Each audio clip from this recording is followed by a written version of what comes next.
আসসালামু আলাইকুম। এতদিন যা বলে আসছিলাম, যা সন্দেহ আশঙ্কা করে আসছিলাম, তার বহিঃপ্রকাশ ঘটতে শুরু করেছে। থলের বিড়াল বের করে দিয়েছে জামাত ইসলামী। তবে বিড়ালটা সম্ভবত একটু আগেভাগেই থলে থেকে বের করে ফেলল। জামায়াতের আমির ডাক্তার শফিকুর রহমান তিনি সাংবাদিকদের সামনে বলেছেন যে এখন দেশের এই পরিস্থিতিতে কিসের নির্বাচন, আগে সুষ্ঠু পরিবেশ তৈরি হোক, তারপর নির্বাচন। চমৎকার কথা, খুবই চমৎকার কথা। এবং এই আশঙ্কাটাই আমরা করে আসছিলাম। ডক্টর মোহাম্মদ ইউনূস সাহেব যে দেশে ক্রমাগতভাবে একটা অস্থিতিশীল পরিবেশ তৈরি করে রাখতে চান, তিনি বারবার যুদ্ধাবস্থা কথা বলেন। শুধু তিনি নন, তার সরকারের আরো অনেক উপদেষ্টা, অনেক দায়িত্বশীল ব্যক্তি যুদ্ধাবস্থা কথা বলে মানুষের মধ্যে একটা আতঙ্ক সৃষ্টি করে রাখছেন। এবং যুদ্ধাবস্থা তৈরির যথেষ্ট সুযোগ আছে, সেটা যে একেবারে হবে না তা নয়। তবে এই যে মব ভায়োলেন্স,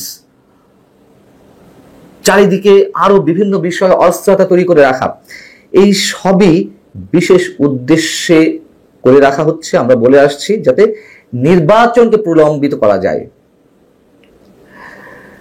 ধরো কাটো, মব ভায়োলেন্স, বুলডোজার সংস্কৃতি, এই যে বিষয়গুলো, এর সাথে অনেক বিষয় রয়েছে।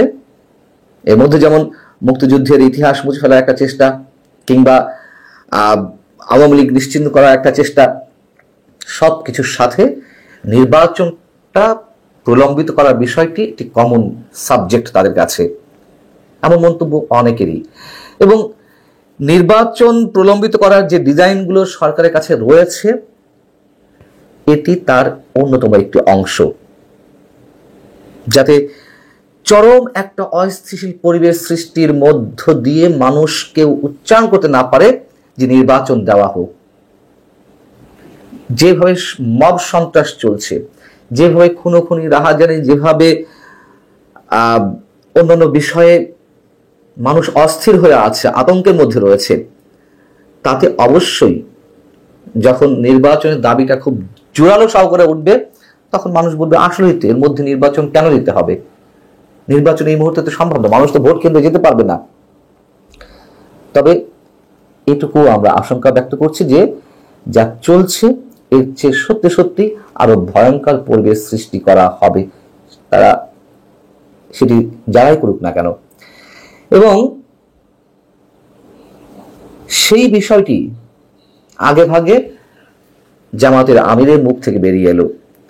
শুক্রবার নীলফামারীতে তিনি সৈয়দপুর বিমানবন্দরে সাংবাদিকদের সঙ্গে আলাপকালে যে বিষয়টি বলেছেন আরো, তা হচ্ছে আমরা আশা করি যদি মৌলিক বিষয়গুলোতে কার্যকর সমস্যা করা যায়, তাহলে ভালো একটা নির্বাচন সমস্যা করতে হবে এবং ভালো নির্বাচন দিতে হবে।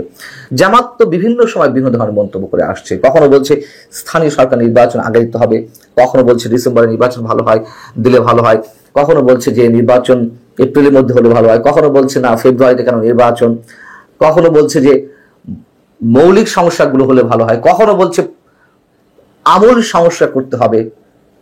এবং এটিও তো বাস্তবতা। সরকারের ভর কেন্দ্রগুলোর মধ্যে একটা ভর কেন্দ্র জামাত, এবং তারাই অনেক বেশি শক্তিশালী। বিএনপির সঙ্গে লন্ডন বৈঠকে প্রধান উপদেষ্টা কি কথা হয়েছে, কেন তারেক রহমান রাজি হয়ে গেলেন ফেব্রুয়ারিতে নির্বাচনের বিষয়ে, তা নিয়ে অনেক ধরনের গুঞ্জন রয়েছে। যদি সত্যি সত্যিই কোনো ধরনের গিভ অ্যান্ড টেকের বিষয় থেকে থাকে, যা নানানভাবে শোনা যাচ্ছে, আমরা সেগুলোতে বিশ্বাস করতে চাই না। যদি হয়ে থাকে, বিএনপি রাজনীতি শেষ, বাংলাদেশের ভবিষ্যৎও অনিশ্চিত অন্ধকারের পথে নিশ্চয়ই। যদি গিভ অ্যান্ড টেকের কোনো খেলা না থেকে থাকে, যদি সত্যি সত্যিই ডক্টর মোহাম্মদ ইউনূস যে আশ্বাস দিয়েছেন ঠিক আছে ফেব্রুয়ারিতে নির্বাচন, তাতে যদি তারেক রহমান রাজি হয়ে থাকেন, সেটিও প্রাপ্যে পা দেওয়া এর আগেই মন্তব্য করেছে, আরো অনেক আগে মন্তব্য করেছে। যেই হোক না কেন, বিএনপি এখনো বুঝতে পারছে না কোন খেলায় তারা নিজেরা নিজেদেরকে জড়িয়ে ফেলছে। যে ডিজাইন নিয়ে সরকার এগোচ্ছে এবং জামায়াত ইসলামী যা বলছে, এনসিপি যা বলছে, তার বাইরে এখনো পর্যন্ত একটা দৃষ্টান্ত স্থাপিত হয়নি যে তাদের কথার বাইরে ডক্টর মোহাম্মদ ইউনূস গেছেন। যাওয়ার কোনো ওয়ে নেই, কোনো উপায় নেই। বিএনপি যদি মনে করে থাকে যে তাদেরকে মূল্যায়ন করছে, এটি অনেকেই বলছেন চরম ভুল করা হবে। যখন অনেকেই মনে করছেন এই বিষয়গুলো, যখন যেই মানুষটার মিনিমাম রাজনৈতিক জ্ঞান রয়েছে তারাও বুঝতে পারছে যে সহজে নির্বাচন দেবে না এই সরকার, সহজে ক্ষমতা থেকে যাবে না, বিএনপি তাহলে কেন বুঝতে পারছে না? হ্যাঁ, অনেকে বলে যে বিএনপি কৌশল অবলম্বন করছে, বিএনপি যে কোনোভাবে হোক নির্বাচনটি আদায় করে নিতে চায়। যে কোনোভাবে নির্বাচনটা আদায় বিষয়টি তো চাপ প্রয়োগ করা ছাড়া সম্ভব নয়। এমনি এমনি দেবে না, কোন অবস্থাতেই না। এবং এ কথাও আমরা বলে আসছি যে ডিসেম্বরের মধ্যে নির্বাচন যদি না হয় তাহলে ফেব্রুয়ারি কেন, এপ্রিল কেন, 2026-এর মধ্যে নির্বাচন হবে না।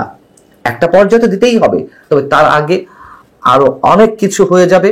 বারবার বলছি, আবারও বলছি, কিন্তু আমাদের দুর্ভাগ্য অথবা আমাদের বোধগম্যতার বাইরে যে বিএনপি বিষয়টি বুঝতে পারছে না। কৌশল তো অবলম্বন করেছে, একটা বছর প্রায় হয়ে গেল,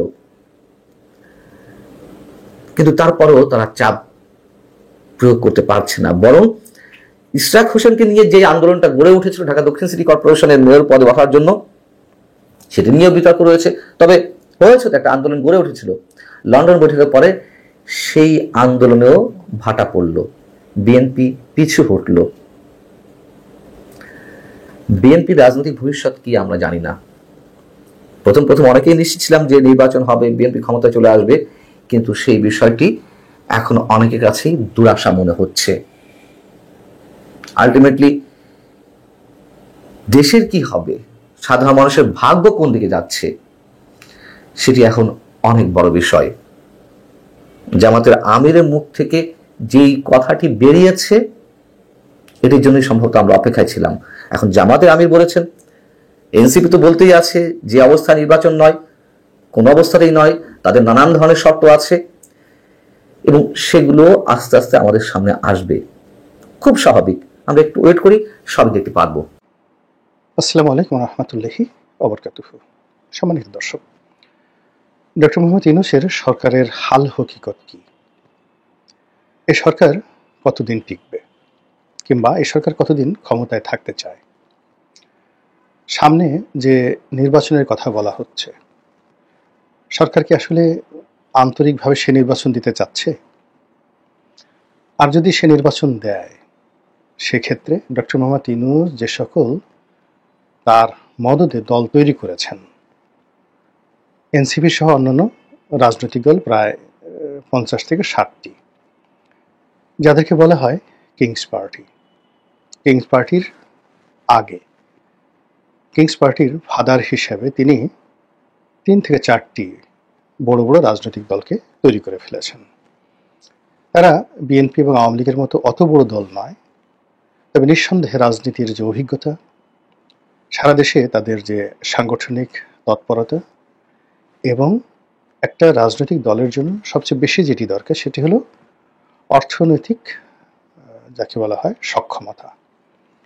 এরকম 2 থেকে 3টি রাজনৈতিক দলকে এনসিপি এবং কিংস পার্টির মুরব্বী হিসেবে ডক্টর মোহাম্মদ ইউনূস অত্যন্ত সুকৌশলে প্রতিষ্ঠিত করে ফেলেছেন আমাদের রাষ্ট্র ব্যবস্থায় এবং আমাদের সরকার ব্যবস্থায়।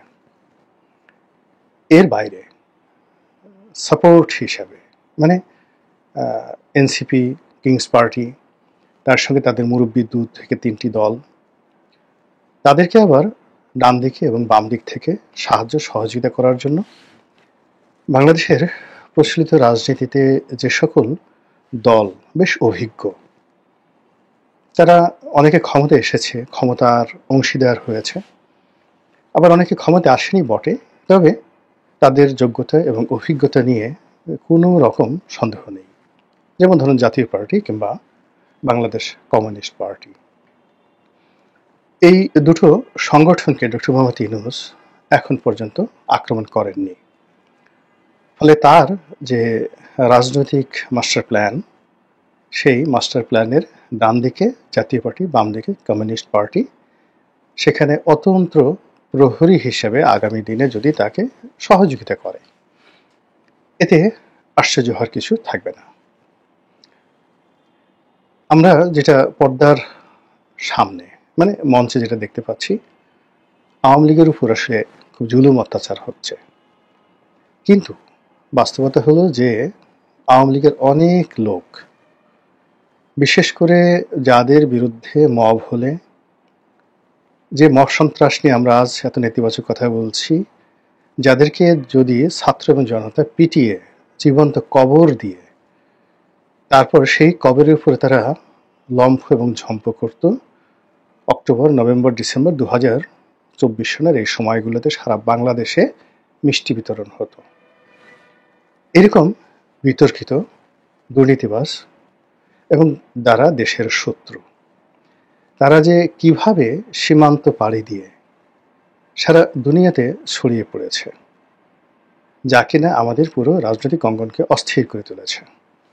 এখন যারা এভাবে পালিয়ে গেছে, তারা কি সরকারকে সহযোগিতা করছে, আওয়ামী লীগকে করছে না বিএনপিকে করছে?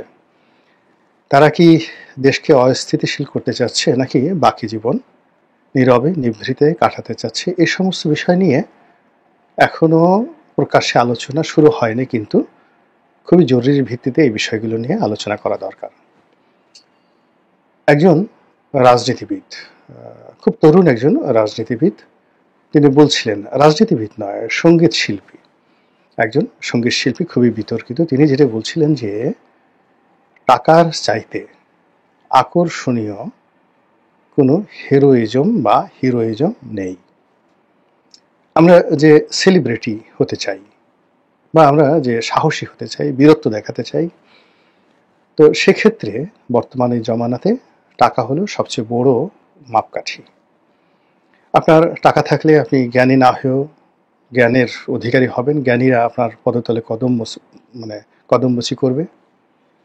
আপনি রূপবান বা রূপবতী না হলেও কেবল অর্থ রয়েছে, আপনি পৃথিবীর সবচেয়ে সুন্দর রমণীকে বিয়ে করতে পারবেন। অথবা আপনি যদি 60 বছর বা 70 বছরের বুড়িও হন, আপনার যদি অনেক টাকা থাকে, আপনি 20-22 বছরের সেই যুবককে আপনার শয্যার সঙ্গী হিসেবে পেয়ে যাবেন। রাজদরবারে আপনার জন্য চেয়ার থাকবে, রাজা আপনার গলায় মাল্য দেবে। এই হলো অর্থের ক্ষমতা। এটি কেবল এখন নয়, যেদিন থেকে অর্থ ব্যবস্থা শুরু হয়েছে সেদিন থেকেই এই দুরাচারটি চলে আসছে রাষ্ট্রতে, রাজনীতিতে, সমাজে, সংসারে, সব ক্ষেত্রে। অবাক করার ব্যাপার হলো, এই মুহূর্তে বাংলাদেশের নাগরিকদের মধ্যে সবচাইতে বেশি টাকা পয়সা, ধন ও সম্পদ এগুলো আওয়ামী লীগের লোকদের আছে।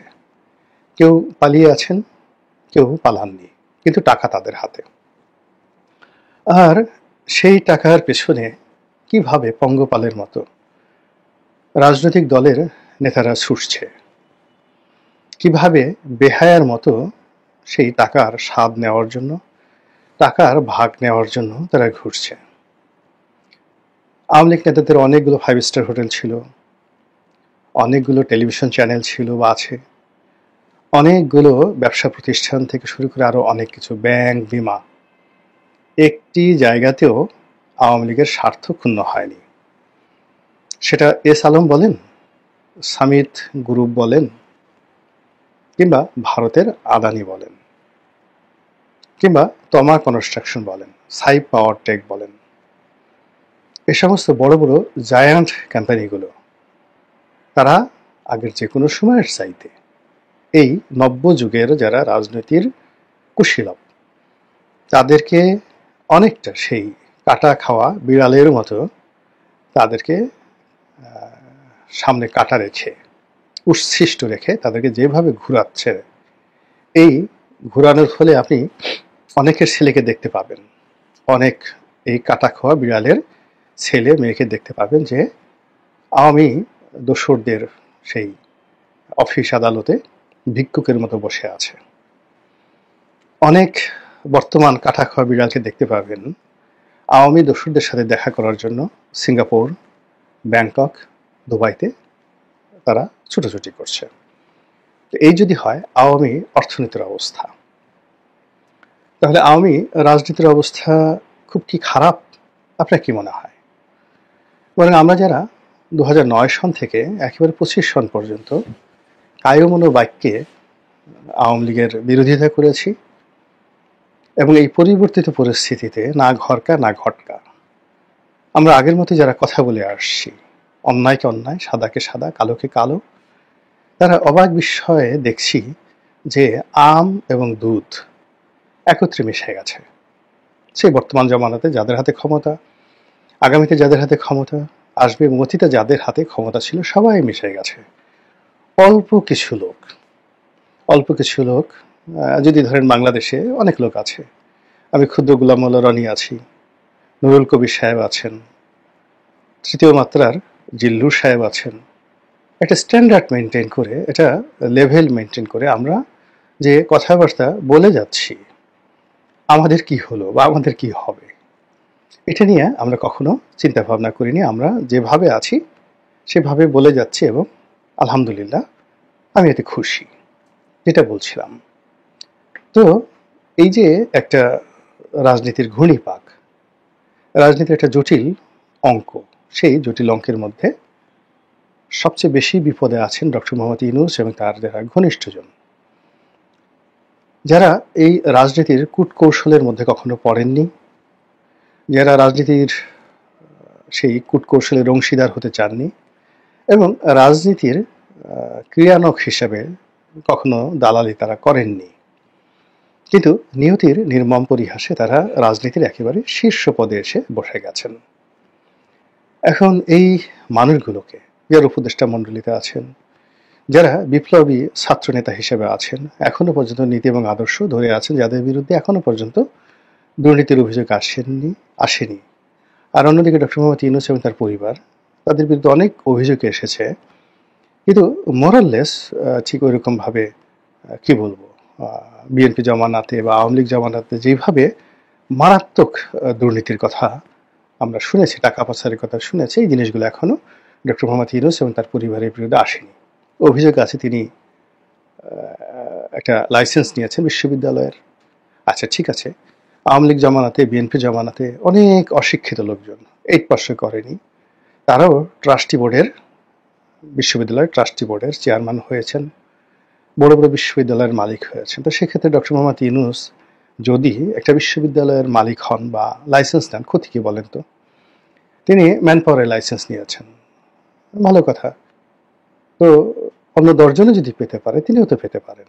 এখানে তো বাধা নেই যে তিনি নিতে পারবেন না। আপনি বলতে পারেন যে ওই রাষ্ট্রীয় পদ পদবিতে থেকে তার এটা সাজে না। শেখ হাসিনা বেগম খালেদা জিয়া তো এই কাজ করেননি, ভালো কথা। শেখ হাসিনা বেগম খালেদা জিয়া তারা পদে থেকে কাজ করেননি, কিন্তু সালমান এফ রহমান কি করেছেন, তারপর আনিসুল হক কি করেছেন, এস আলম কি করেছেন? তারা কি শেখ হাসিনার অজ্ঞাতে কাজগুলো করেছেন? বেগম খালেদা জিয়ার কথা যদি ধরেন, এরকম বিশাল, আপনি মোর্শেদ খানের কথা চিন্তা করতে পারেন, আরো অনেকের কথা আপনি বলতে পারেন, শত শত মানুষ। তো যাদের বিরুদ্ধে দুর্নীতি দমন কমিশনের অভিযোগ সারা বাংলাদেশে, মানে যদি বলা হয় যে সত্যিকার অর্থে robotic, mathematic and collective corrupted লোক কোন দলে বেশি, আপনি দেখবেন যে তারাই এখন এই সমাজে দাপট চালাচ্ছে। তো এই দিক থেকে ডক্টর মোহাম্মদ ইউনূসের যে আন্ডা বাচ্চা ডাল পালা আত্মীয় স্বজন, তারা এখন পর্যন্ত এই গত 10 মাসে ওভাবে দেশে টাকা পাচার করা, টেন্ডারবাজি করা, দুর্নীতি করা, এগুলোর মধ্যে এইভাবে জড়াননি। 2-4 জন উপদেষ্টার এপিএস বা উপদেষ্টাদের বিরুদ্ধে অভিযোগ আসছে এই পর্যন্ত। তো তারপরেও আমরা ডক্টর মোহাম্মদ ইউনূসের ব্যাপারে অধৈর্য হয়ে পড়েছি। তার সম্পর্কে যে কোনো নেতিবাচক কথা শোনার জন্য আমাদের মন উথাল পাথাল করে, এবং এটা আমাদের একটা অভ্যাস। বাংলাদেশে বসে সীমিতভাবে অল্প লোক তার বিরুদ্ধে কথাবার্তা বলছে, দেশের বাইরে থেকে আওয়ামী লীগের লোকজন খুবই আদিবাসী ভাষায় গালাগাল করছে, কিন্তু এগুলো শ্রুতিমধুর নয়, ওগুলো শোনা যায় না, ওইগুলো কোনো অডিয়েন্স নাই। অনেক বড় বড় মন্ত্রী এমপি তারা ডক্টর মোহাম্মদ ইউনূসকে গালাগাল করছে, কিন্তু 300-400 লোকের বেশি সেগুলো দেখছে না। কিন্তু যারা মানে বলতে পারেন এবং যাদের অডিয়েন্স আছে, দর্শক আছে, তো তাদের মধ্যে কলকাতার অনেকগুলো বাংলা মিডিয়া রয়েছে, তারপরে ইংরেজি মিডিয়া রয়েছে, দিল্লির অনেকগুলো মিডিয়া রয়েছে। তারা ডক্টর মোহাম্মদ ইউনূসের সর্বনাশ ঘটানোর জন্য, তার বিরুদ্ধে যত অপপ্রচার রয়েছে সেই অপপ্রচার করার জন্য প্রাণান্ত চেষ্টা তারা চালিয়ে যাচ্ছে, এবং ডক্টর মোহাম্মদ ইউনূস এই বেচারাকে একেবারে অসহায় বানিয়ে ফেলেছে। এখন ডক্টর মোহাম্মদ ইউনূসের পক্ষে কথা বলার জন্য সবেধন নীলমণি 2-3 জন লোক আছে দেশের বাইরে, তো এখন 18 কোটি মানুষ, তো 18 কোটি মানুষের মধ্যে একজন ইউটিউবার যদি 4-5 লাখ 6-7 লাখ লোককে একই কথা বারবার বলে, এবং দর্শক ওই 4-5 লাখই, এর বাইরে আর দর্শক যায় না। এই 4-5 লোকের মধ্যে মানে ইনফ্লুয়েন্সিয়াল সিদ্ধান্ত নিতে পারে এরকম লোক 1%ও নেই। সব বিলো ক্যাটাগরির, যারা মানে ওই যাত্রা গান দেখে, খ্যামটা নাচ দেখে, এই ধরনের দর্শক শ্রোতাদেরকে ইনফ্লুয়েন্স করার মতো কিছু ডক্টর মোহাম্মদ ইউনূসের মেন্টর রয়েছেন দেশের বাইরে। তো সেটা দিয়ে আসলে কাজের কাজ হচ্ছে না। মানুষের বুদ্ধিবৃত্তিক যে জায়গা, সেই জায়গাতে ডক্টর মোহাম্মদ ইউনূসের জন্য একটি জায়গা তৈরি করার জন্যে এখনো পর্যন্ত তার কোনো সপক্ষ শক্তি দাঁড়ায়নি দেশের বাইরে। ধরুন প্রথম আলো, কিংবা ডেলি স্টার, কিংবা ধরুন নুরুল কবির সাহেবের নিউ এজ, কিংবা ধরুন মানব জমিনের মতিউর রহমান সাহেব, কিংবা জিলুর রহমান। তো এই মানুষগুলো যদি জাস্ট একটা কথা বলেন, তার দর্শক যদি মাত্র 100 জন হয়, এটার যে গুরুত্ব এবং এটার যে ওজন, তো সেক্ষেত্রে খুল্লাম যারা কথাবার্তা বলেন, তারা যদি 1 কোটি লোকের মধ্যেও তাদের সেই খিস্তি খাও কারো পক্ষে বা বিপক্ষে পৌঁছে দেন, ওটার সমান গুরুত্ব পায় না। বোঝার চেষ্টা করুন, যদি এক পাল্লায় আপনি 1 রতি বা 1 ভরি স্বর্ণ রাখেন, খুবই অল্প, আর অন্য পাল্লায় যদি সোনা তামা সেটা যদি কয়েক মণ রাখেন, ওজন যাই হোক না কেন মূল্য কিন্তু সমান হয় না। তো তদ্রূপ সমাজে যারাই রাজনীতি করেছেন, রাজনীতিতে টিকেছেন এবং বড় হয়েছেন, তারা ওইভাবে যাদের কথার গুরুত্ব রয়েছে তাদেরকে পাশে রাখার চেষ্টা করেছেন। জিয়াউর রহমান বলেন, বঙ্গবন্ধু বলেন, এরশাদ বলেন, এরশাদ প্রাণান্ত চেষ্টা করে বুদ্ধিজীবীদেরকে তার পক্ষে রেখেছিলেন। তার সঙ্গে সৈয়দ আলিয়া হাসান সাহেব ছিলেন, অধ্যাপক বারী ছিলেন, কবি শামসুর রহমান সাহেব ছিলেন, আরো অনেক বিখ্যাত মানুষদেরকে তিনি তার পাশে রেখেছেন, এবং তিনি অত্যন্ত সফলভাবে তার সুকর্মগুলোকে তুলে ধরতে পেরেছিলেন, কুকর্মগুলোকে আড়াল করতে পেরেছিলেন। তো যেটা বলছিলাম যে ডক্টর মোহাম্মদ ইউনূসের সেই অবস্থা না থাকার কারণে কলকাতার যে সকল প্রচার যন্ত্র রয়েছে তারা অনবরত তাকে বরখাস্ত করছে, তাকে ছুটি দিচ্ছে, তার বিদায়ের ঘণ্টা বাজাচ্ছে, তার জায়গায় শেখ হাসিনাকে বসাচ্ছে। আর নিত্য নতুন মানে সে গুজব কি, আপনি কলকাতাতে যে সমস্ত লোকজন রয়েছেন, দেখতে শুনতে মনে হয় যেন তারা একেবারে নরেন্দ্র মোদীর টিচার বা দিল্লি বিশ্ববিদ্যালয়ের ভাইস চ্যান্সেলর, এরকম সিরিয়াসলি ভাবে মানে অনবরত এইভাবে মিথ্যা কথা বলে যাচ্ছেন, যেগুলো শোনা যায় না। কিন্তু বাস্তবতা হলো তাদের সেই কথা অভিব্যক্তির কারণে, যুক্তির কারণে, তারপরে উপস্থাপনার কারণে অনেকের কাছে বিশ্বাসযোগ্য হয়ে পড়ছে। আর যখন ডক্টর মোহাম্মদ ইউনূসের কর্মকাণ্ড সম্পর্কে মানুষের এরকম সন্দেহ তৈরি হচ্ছে, ধীরে ধীরে এটি প্রশাসন বলেন, রাষ্ট্রযন্ত্র বলেন, জনগণের সমর্থন বলেন, সব জায়গাতে একটা দূরত্ব তৈরি করে ফেলছে, যা কিনা আমাদের রাষ্ট্রের যে অগ্রযাত্রা, সেই অগ্রযাত্রার জন্য একটা বিরাট হুমকি। আল্লাহ আমাদের সবাইকে হেদায়েত দান করুন এবং হেফাজত করুন। আসসালামু আলাইকুম ওয়া রাহমাতুল্লাহি ওয়া বারাকাতুহু।